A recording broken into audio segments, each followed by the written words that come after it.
we want to convey to you that you have this non-physical contingency of interested parties in your well-being who are constantly, with forethought and foresight, acknowledging and therefore possibly influencing you to good moves and steps in the direction of what you're wanting.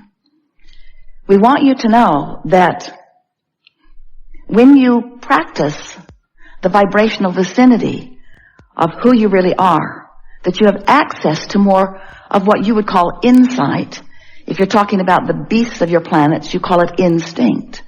But what it really is that all day, every day, for as long as you have been in this physical body, you've been sifting and sorting and defining what you want, and you've been sending these precise, specific rockets of desire into what we've been calling your vibrational vortex. We've been calling it a vortex, which is a vibrational holding place for all expansion that you've discovered along your way.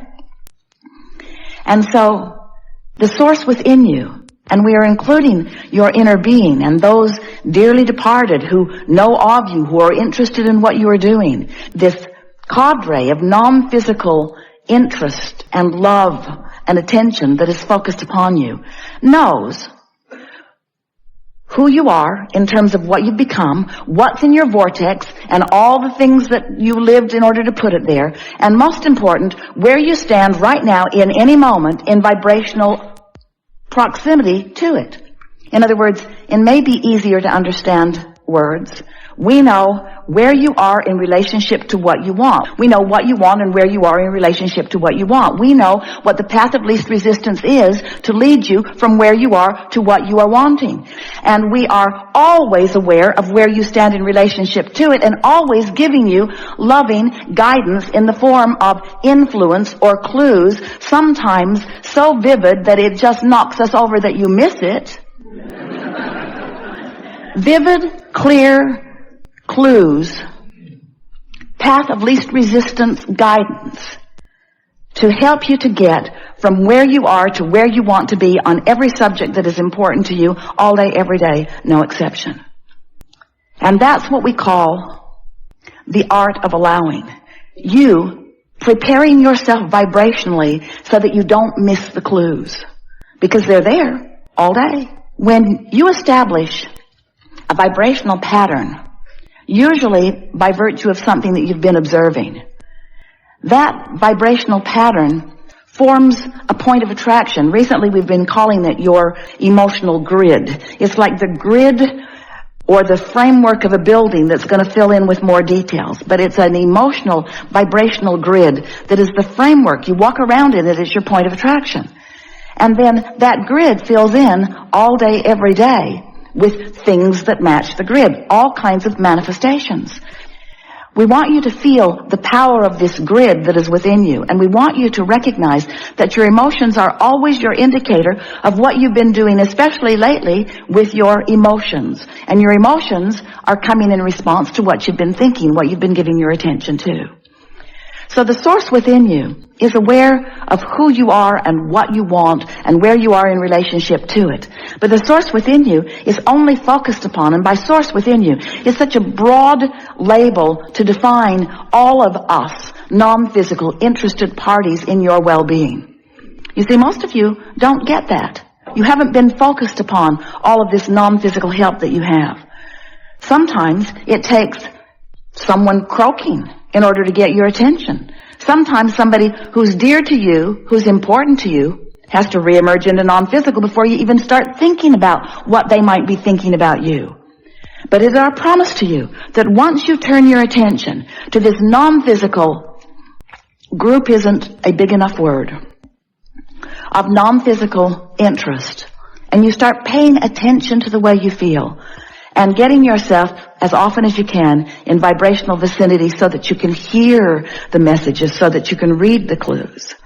We're going to be talking today a lot about your grid filling in. Have you been hearing us? If you've been listening to us for a little while recently, we've been talking about the grid. Are you aware of it? Have you been listening to us for a while? Are you aware of the vortex? So the vortex is the vibrational, if you will, holding pattern, place is the wrong word, for the details of what you've been asking for. And you've been creating that vortex for a long time. And it stands as the potential manifestation for you. But most of it is still in vibrational form, ready to be manifested. It manifests when you are in a vibrational state that allows it to show itself to you in more than vibration. So think about it. Your vortex is giving you information all day, every day. The way you feel is your indication of your relationship with it. If you feel really good, you're in good vibrational proximity to your vortex. Now let's define your vortex. Your vortex is the vibrational equivalent of all that you have become. So it holds all of what you would call your wishes, your hopes, your dreams. We would call it your reality, your vibrational reality. Your vortex contains your inner being, the source within you. It is the expanded version of you. And as you stand in your physical beingness, in your happiest moments, you are in such alignment with that vortex that the vortex now begins moving into your experience. Now we've been saying, get into your vortex. Now we're saying to you, you are getting into your vortex, or your vortex is getting into you, but we would like you to form a sort of visual that your vortex is filled with all that you have become, all that you want, all that you have defined that you want. And as you find vibrational alignment with that, then you create a vibrational nucleus. You provide a vibrational environment. You cause yourself to be a vibrational grid that allows those details then to manifest in your experience. And the first manifestation is one of emotion. It's a feeling thing. It's that general thing that we are calling emotion. Emotion is about as general as it gets. Because in emotion, you're feeling. Have you ever felt something so powerfully and you want so much to convey what you're feeling to another with clarity enough that they can hear it and understand it, but you just can't find the words, but you really know how you feel. You know so clearly how you feel. You just can't put it into words. Well, we don't want you to try so hard to put it into words. Just rest with the general feeling, because as you rest with that general feeling, more will fill in. Then words will begin to come, and then ideas will begin to come, and then rendezvous will begin to come. Everything that happens in your experience is a rendezvousing with something experience. We just want to point out to you, in this art of allowing environment, that if you will put more emphasis upon the one thing that you have control over, and that is your personal relationship with your vortex, and if you are consciously aware of the contents of the vortex, and you are consciously aware of the power of the grid, now you've got everything that you need to put it all together.